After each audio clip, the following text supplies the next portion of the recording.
3. Simulan na natin! Ang puno ng saging ay kadalasang tumutubo sa Pilipinas, pwede rin naman sa ibang bansa.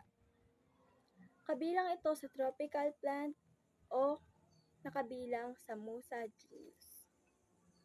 Ano nga ba ang banana tree? Scientific name ng puno ng saging ay Musa. Sa ilalim ng genus na ito ay may iba't ibang species at mga cultivar ng mga saging.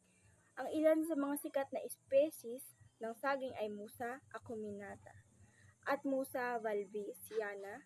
Ang mga karaniwang cultivar ng saging na nakikita sa merkado ay ang mga Cavendish, Lakatan at Saba.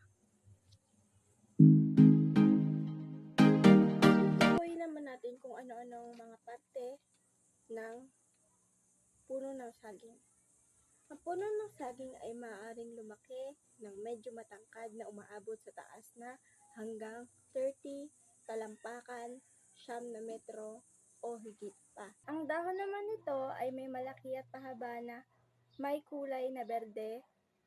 Ang mga ito ay nakaayos na spiral pattern at maaaring lumaki hanggang isang talampakan sa 2.7 metro o haba. Ang puno ng saging ay hindi talaga gawa sa kahoy, ngunit binubuo ng masikip na kaluban ng dahon. Ito ay matibay at kayang suportahan ang mga bigat ng puno at bunga nito.